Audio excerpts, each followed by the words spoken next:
하나님 만나기 원하는 우리 모든 성도들 이 시간에 나와서 우리 주님과 함께 동행하며 주의 말씀 듣는 시간 되게 하여 주시옵소서. 말씀이 공허하게 울려 퍼지는 지금이나 꽹과리와 같은 그런 소리가 되는 것이 아니라 우리 마음 가운데 깊이 새겨지고 우리 인생의 풋대가 되어서 그 말씀 그대로 살아갈 때에 우리가 저러나러나 치우치지 아니하고 오직 주님의 말씀을 십자가의 길 정도만을 걸어나가는 우리 모두가 되게 하여 주시옵소서. 오셔서 우리 모든 주님의 자녀들 한 사람 한 사람 만나 주옵시고 또한 그렇게 예배하는 가운데 우리 주님께 모든 영광을 올려드리는 거룩한 상제사 되게 하여 주시옵소서. 예수 그리스도 이름으로 감사하며 기도드리옵나이다. 아멘. 구원하심이 보좌에 앉으신 우리 하나님과 어린 양께 이도다. 구원하심이 보좌에 앉으신 우리 하나님과 어린 양께 이도다. 아멘. 우리의 구원하심이 보좌에 앉으신 우리 어린 양 되신 예수 그리스도께 있음을 우리가 확신하고 고백합니다. 이 마음의 확신이 주님 곁에 가는 그날까지 변하지 말기를 바랍니다. 우리 주님께서는 참으로 좋으신 하나님이시기 때문에 우리를 늘 인도해 주시고 우리에게 놀라운 능력과 은혜와 복을 허락하여 주실 줄로 믿습니다. 할렐루야. 우리가 이 시간엔 읽은 말씀 사도행전 16장 6절부터 10절까지의 말씀을 갖고 성령의 인도하심이라는 제목으로 우리 같이 말씀을 나누겠습니다. 우리 제목을 한번 따라합니다. 성령의 인도하심. 성령의 인도하심. 제가 한국에서 운전할 때 예전에는 여러분들 운전하시는 분들 지금 많이 쓰고 계시겠지만 이 GPS, 내비게이션 이라는 것이 없었을 때는 표지판을 보고 다녔었어요. 내비게이션이 나온 이후에도 혹시나 내가 이것만 따라가면 좀 길치가 되지 않을까, 길 잘 모르지 않을까 싶어서 처음에는 쓰지를 않았었어요. 근데 교통량이 많아지고 복잡해지다 보니 쓰지 않을 수 없는 것이 이 내비게이션이 길만 가르쳐 주는 것일 뿐만 아니라 교통 상황까지 고려를 해서 어디로 가면 막히고 어디로 가면 빠르게 갈 수 있는지 그렇게 알려주기 때문에 그 이후에는 아는 일도 이 내비게이션을 켜놓고 서비스를 받았던 그런 기억이 있습니다. 마찬가지로 제가 미국에 온 지 얼마 안 되어서 길을 알긴 뭘 알겠습니까? 그런데 제가 자신 있게 운전하고 다닐 수 있는 것은 이 내비게이션이라는 것이 있기 때문에 여기서도 서비스가 너무나 잘 되어서 켜놓기만 하면 안전하게 막히지 않는 길로 그렇게 인도해 주는 것입니다. 그런데 때로는 내가 이 길을 잘 알고 있다고 해서 어느 날은 서비스를 받지 않고 켜놓지 않고 가다 보면 뜻하지 않게 사고가 났다든지 또한 무슨 일이 있어서 그 길이 막혀서 또한 낭패를 본 경험도 있습니다. 내 생각대로 하면 내가 안다고 해서 가면 이렇게 심지어는 가는 길도 잘못 가게 되고 시간이 많이 걸릴 수도 있는 것입니다. 그런데 중요한 것은 우리의 인생길도 마찬가지입니다. 내가 경험이 있다고 지식이 있다고 내 뜻대로 내 마음대로 나아가면 실패할 수밖에 없다는 것입니다. 길이 막혀서 시간이 오래 걸릴 수도 있고 또 잘못된 길로 들어갈 수도 있는 것입니다. 그러나 우리의 인도자 대신 우리 성령님만 따라 나가면 이 내비게이션도 오류가 있으되 우리 성령님은 오류가 없고 실수가 없으시기 때문에 절대로 우리 인생길에서 실패하는 법이 없고 시간을 허비하는 법도 없고 막다른 곳으로 가서 낭패를 보는 일도 없고 무사히 편안하게 은혜 가운데 목적지에 도착할 수 있다는 것입니다.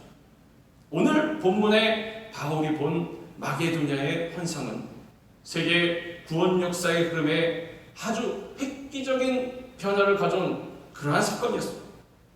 아시아를 향하던 바울이 이 마게도냐의 환상을 보고 복음의 발걸음을 유럽으로 향한 이후에 이 복음을 받아들인 유럽은 아시아보다 1500년가량 앞서서 기독교와 현대 문명을 발전시킬 수가 있었습니다.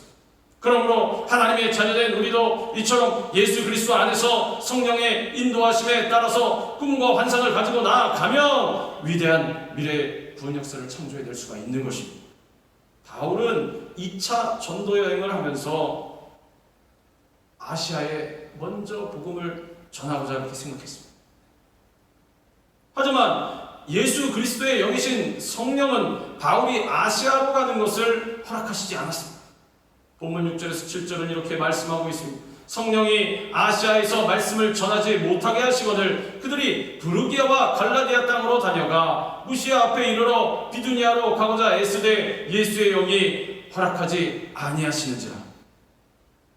바울은 어떻게 해서든지 아시아 쪽으로 먼저 가서 주의 복음을 전하리라 말씀을 전하고자 그렇게 생각하고 계획했지만 하나님의 뜻은 바울과 달랐습니다.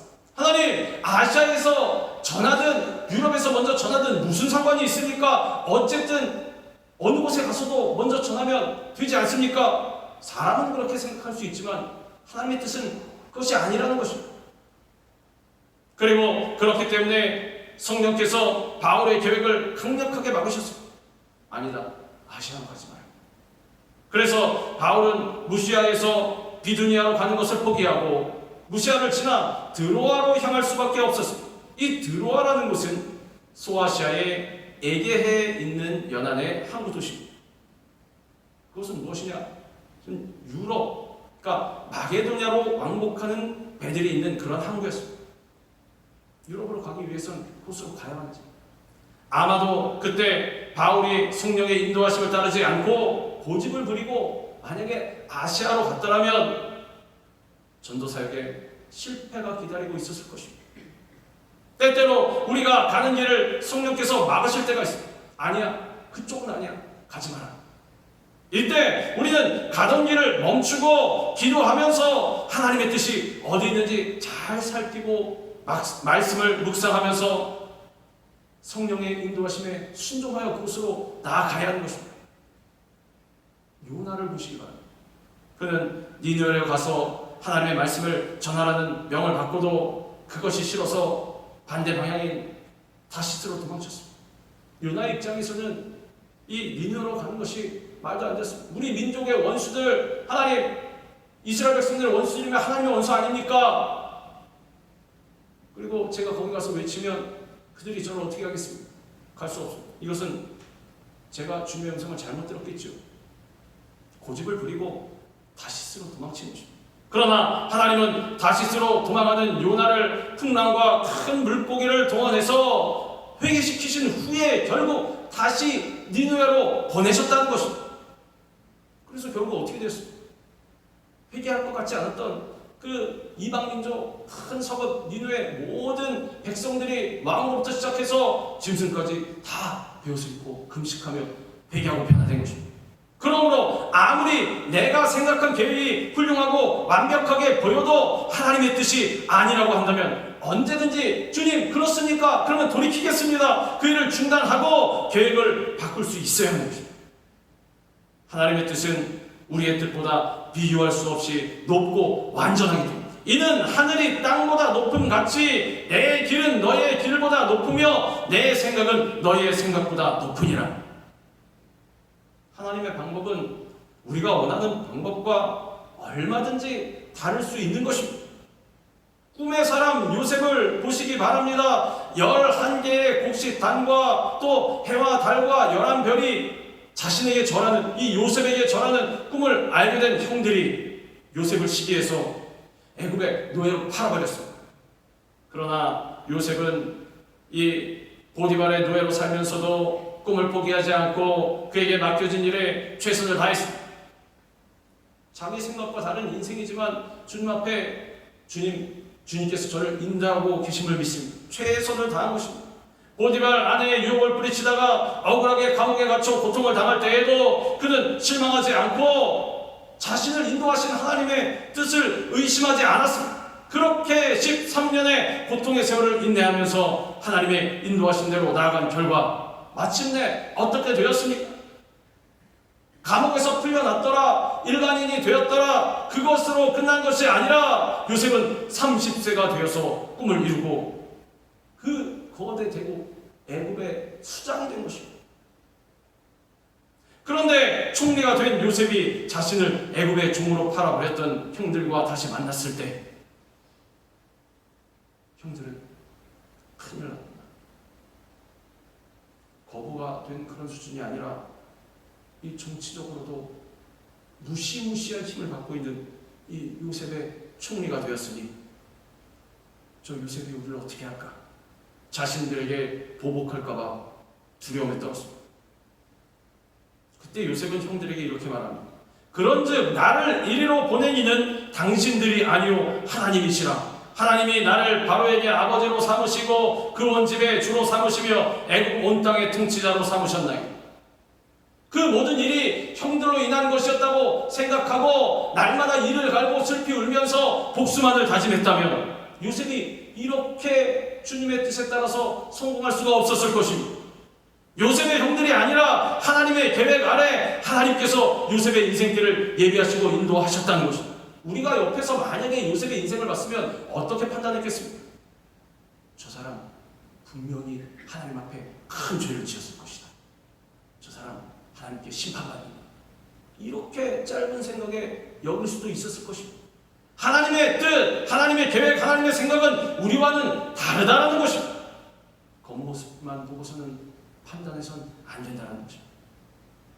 그 길을 따라서 그저 묵묵히 걸어왔더니 요셉은 오늘날 총리에 이르렀다는 것입니다.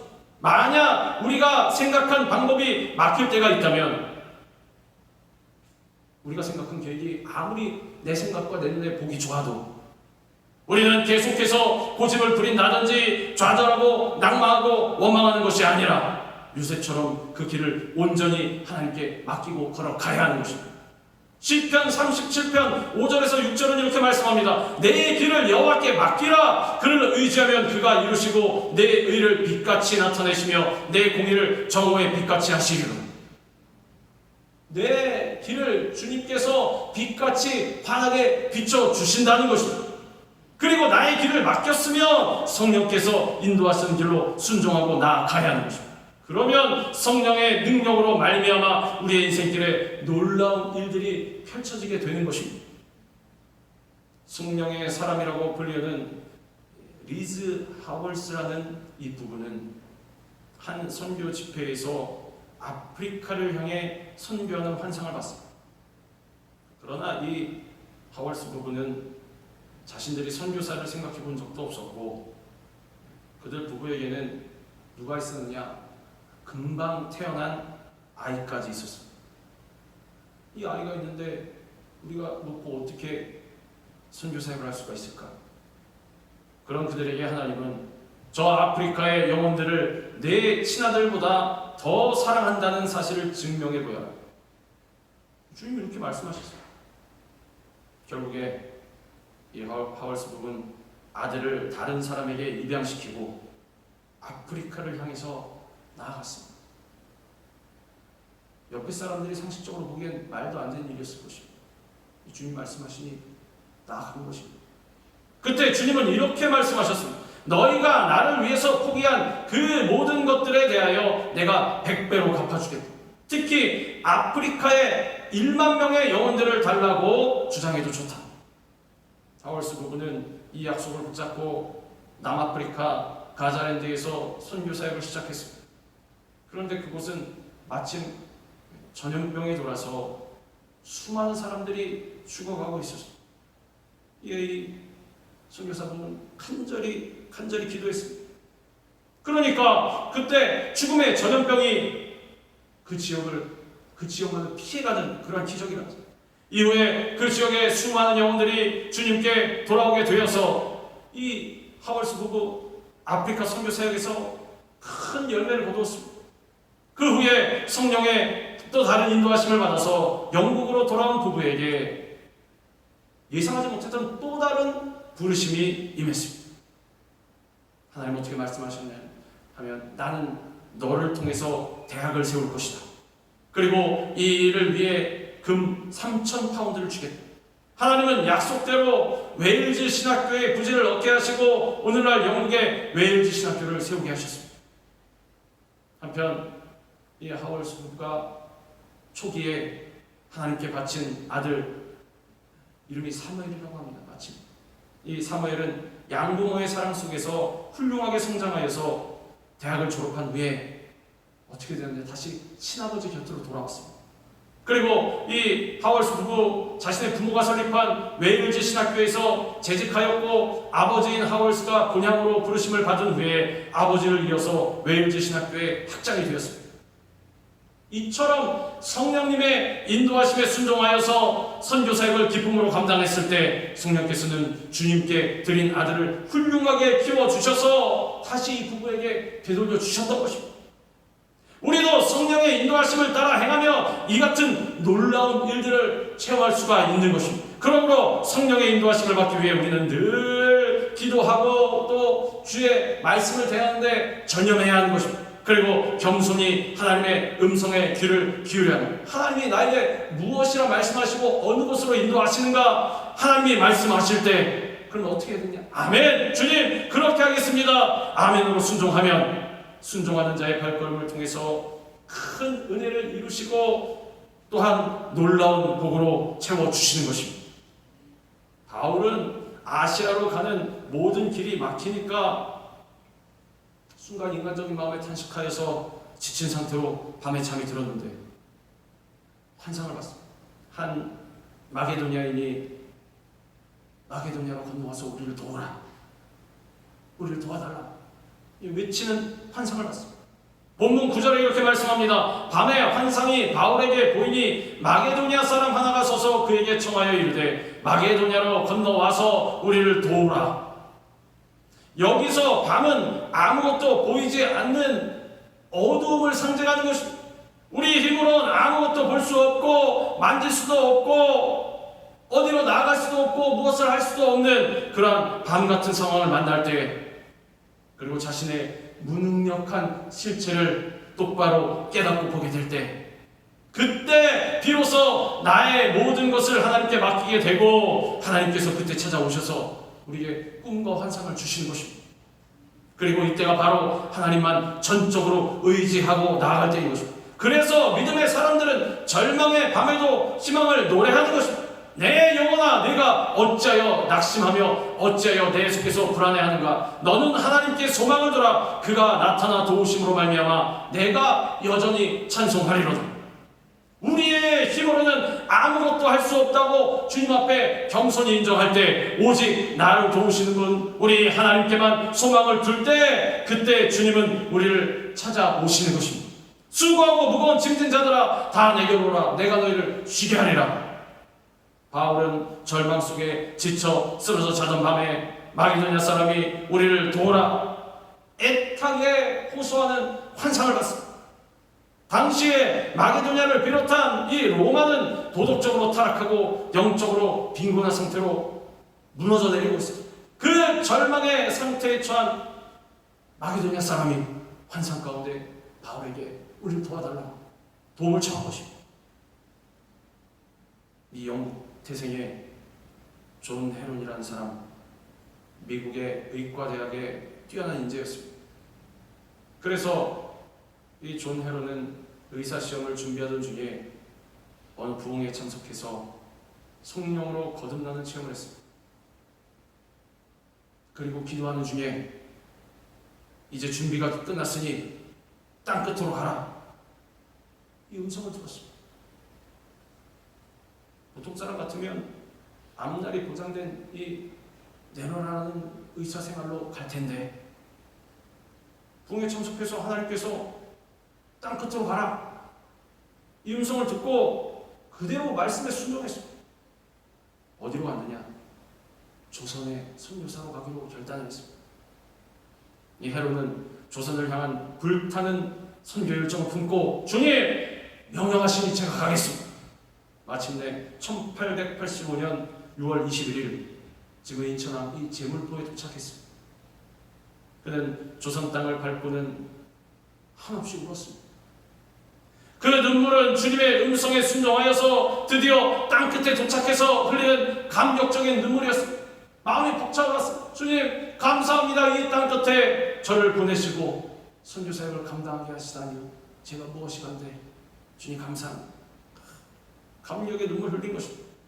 그는 조선에서 알렌의 뒤를 이어서 광해원의 제2대 원장이 되었고 광해원을 제중원으로 바꾸었으며 양반층뿐만 아니라 가난한 백성들의 질병을 정성으로 돌봤습니다. 그리고 헤롯은 결국 전염병에 걸려서 한국에 들어온 지 5년 만에 34살의 젊은 나이로 주님의 부름을 받아 양화진 묘지에 묻혔습니다. 그는 젊은 나이에 하나님께 돌아갔지만 그 사역의 열매는 지금도 남아서 이 대한민국이 전 세계에서 두 번째로 선교사를 많이 파송하는 복음의 대국이 된 것입니다. 이처럼 우리는 절망에 처한 사람들이 와서 우리를 도우라고 애타게 외치는 소리를 듣고 사명감을 가질 수 있어야 하는 것입니다. 그리고 그들에게 복음을 들고 나아가서 인류의 희망이신 우리 예수 그리스도를 전할 수 있어야 하는 것입니다. 바울은 마게도냐의 환상을 통해서 주님께서 아직 아무도 복음을 전하지 않은 유럽에 이 바울을 보내어서 복음을 전하기 원하신다는 것을 깨닫고 주님 제가 하겠습니다. 즉각 순종했습니다. 본문 10절은 이렇게 말씀합니다. 바울이 그 환상을 보았을 때 우리가 곧 마게도냐로 떠나기를 입으니 이는 하나님이 저 사람들에게 복음을 전하라고 우리를 부르신 줄로 인정함이라. 아브라함은 75세 때 하나님으로부터 본토 친척 아비 집을 떠나 내가 네게 지시한 곳으로 가라, 이 명령을 받고 하나님이 주신 꿈을 따라서 즉시 순종의 발걸음을 옮겼습니다. 믿음으로 아브라함은 부르심을 받았을 때에 순종하여 장래의 유업으로 받을 땅에 나아갈새 갈 바를 알지 못하고 나아갔으며 하나님께서 가라 말씀하실 때 가긴 갔는데 어떻게 갔느냐? 갈 바를 알지 못하고 아무런 보장이 없는 상태에서, 확신도 없는 상태에서, 사전조사도 하지 않은 상태에서, 답사도 하지 않은 상태에서 하나님 말씀하시니까 네 주님 무조건 나아간 것입니다. 이처럼 아브라함은 눈에 보이는 아무런 보장도 없고 어디로 가야 하는지도 몰랐지만 어쨌든 하나님이 떠나라 말씀이 임하자 두말 없이 자신이 살던 땅을 75세의 나이인데도 불구하고 미련 없이 떠난 것입니다. 우리도 아브라함처럼 주의 말씀이 있을 때 즉시 순종하여서 주님이 주시는 꿈을 따라가야 하는 것입니다. 명령이 있을 때 즉시 순종하는 자가 꿈을 이루는 것입니다. 바울은 환상을 본 후에 하나님이 주신 꿈을 가지고 빌립보에 가서 교회를 세웠습니다. 그 결과 어떻게 되었습니까? 이 빌립보 교회는 초대교회 역사에 큰 영향을 끼치면서 전 세계 선교에 힘쓴 교회가 되었습니다. 환상을 통해 내리는 바울의 복음실은 작은 발걸음이 새로운 역사를 유럽에 잉태시키는 그러한 계기가 되었던 것입니다. 복음의 불모지인 아프리카 우간다에서 20여 년을 사역한 송인진 선교사가 있습니다. 이 선교사는 과거 하나님의 부르심을 받아 한국 외항선교회에서 2년간 사역을 담당한 후에 무엇을 준비했느냐? 인도 선교를 준비했습니다. 열심히 기도하면서 2년간 사역을 담당하는 중 기도하며 인도 선교를 열심히 준비한 것입니다. 그런데 인도 선교 준비가 거의 끝났을 무렵에 이 아프리카 우간다의 대주교를 만나서 감동을 받고 얼마 후에 우간다의 단기 선교 사역을 떠났습니다. 짧은 기간 단기 선교 사역을 마치고 귀국 후에 이제 준비한 인도의 선교사로 가야 되겠다. 그런데 인도 선교사로 출국하기 이틀 전에 성령의 음성이 들렸습니다. 다시 우간다로 가라. 강력한 성령님의 음성에 이 선교사님이 순종했습니다. 주님, 가겠습니다. 순종하여서 결국에 우간다 선교사가 되기로 결단하게 됐습니다. 이 우간다에 대해서는 아무런 준비도 하지 못하고 알지도 못했지만 단기 선교 갔다 온 것이 전부였습니다. 그러나 그가 부르심에 순종하여서 선교를 시작하니까 하나님께서는 마르지 않는 사르밧 과거의 기름통처럼 끊임없이 그의 재정을 채우시고 결국엔 귀한 선교의 열매를 맺게 하셨다는 것입니다. 어두운 절망의 밤을 만났을 때, 앞길이 캄캄할 때 우리는 주님의 말씀을 붙잡고 엎드려 기도해야 하는 것입니다. 그리고 간절한 기도를 통해서 주님의 음성을 들었다면 성령의 인도하심을 따라 거룩한 꿈과 환상을 가지고 믿음으로 전진해 나아가야 하는 것입니다. 그리하여서 복음이 땅끝까지 이르는데 일조할 수 있는 복음의 증인된 삶을 살면서 하나님의 영광을 우리 삶 가운데 드러내야 하는 것입니다. 나의 삶을 온전히 주님께 맡기시라. 다른 세상의 어떤 것도 나의 삶을 책임져 줄 수가 없는 것입니다. 눈에 보이는 것, 귀에 들리는 것, 손에 잡히는 것, 그것을 의지하지 말고 우리 주님만을 의지하시기 바랍니다. 성령의 음성을 들으시기 바랍니다. 그리고 마음의 음성을 들었으면 주저하지 말고 인도하심에 순종하시기 바랍니다. 하나님의 뜻대로 나아가는 길이 생명의 길이요 살 길인 것입니다. 우리 모두가 성령의 인도하심을 받아 순종하며 복음의 사각지대로 나아갈 때 영혼 구원의 꿈과 비전을 이루고 절망에 처한 사람들에게 예수 그리스도의 소망과 기쁨의 소식을 전하는 그러한 바울과 같은 일꾼들 다 되어지기를 주님의 이름으로 축원합니다. 기도하겠습니다. 하나님 감사합니다. 우리가 이 세상 험한 일을 살아나갈 때에 다른 어떠한 것을 의지하는 것이 아니라 물질이나 명예나 위치나 어떤 사람을 의지하는 것이 아니라 길이요 진리요 생명 되신 우리 주님,